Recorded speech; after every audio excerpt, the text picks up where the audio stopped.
Voila. Oh, Your Highness.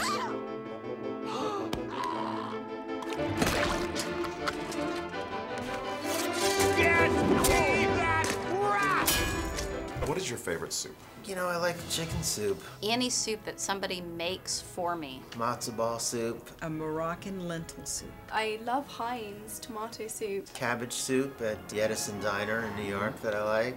Those are probably my favorite soups. So what is it that you love about storytelling? Well, I learned a lot about storytelling doing this. You know, I have a daughter who's now at college, and I did tell stories to her for a long time, you know, making them up as I went. And I love that part of the day, you know, and I think I remember reading some of DiCamillo's work with my daughter, and when this came out, she was a little too old, but I remember watching Kate being interviewed, and I thought, it is so great that she's giving something of such substance to children to read. You know, it's not just Harry Potter. We have other authors who are doing this kind of top quality, complicated, you know, think about this kind of story. And so I was delighted, actually, to be the narrator, because even Kate's narrator in the book, but also in our movie, she's not a teacher, she's not a parent, she's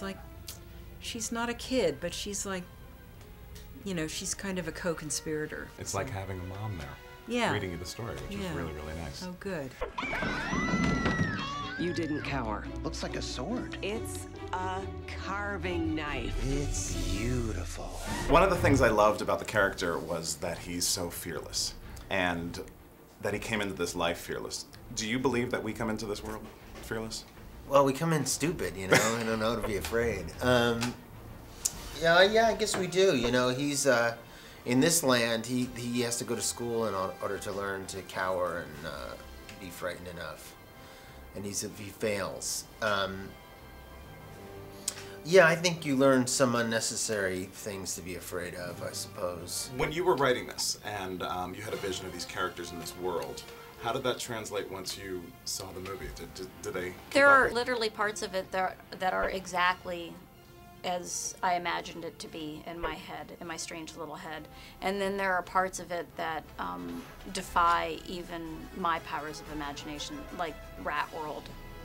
That is like an astonishing kind of like, I could have never come up with that. And it's better than anything that I could have come up with. I would like to, like, so I feel like somebody could do like a graduate thesis just on, like, you know, Rat World. Get the princess! Someone help me! You can't do this! The rats have taken the princess! Here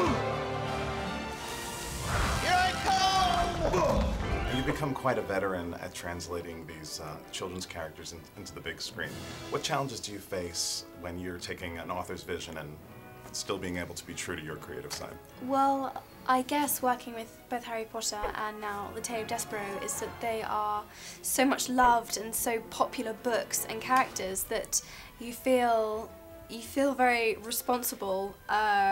You really feel kind of quite pressured to depict the character as they envision it, or, you know, as they see it. So you feel pressure, definitely. But at the same time, you know, it's very exciting to be part of films that are already loved as books. Do you think there's a bit of light somewhere in the world?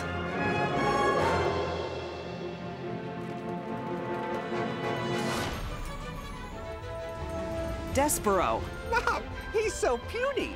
And look at those ears.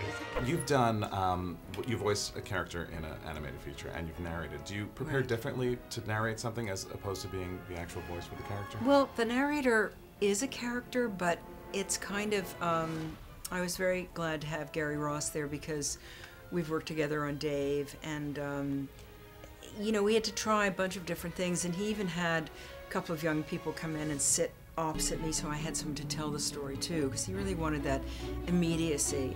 So in a way, it was more challenging than just playing a character. Or playing a character, I can kind of get into that kind of mischief by myself, but I really needed a director to kind of help me know the tone, how much fun and how much gravity to give it, you know.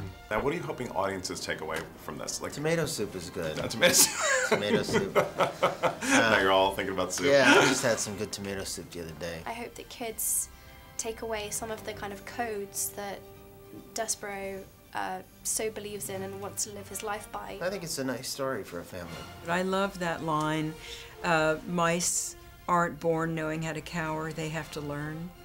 And so I think it's great. We, now with our new president, we can hold our heads up high and we don't need to cower anymore. Are you a man? Or are you a mouse? I am a gentleman. Oh no. Let's go. Yeah! Come on, try being brave.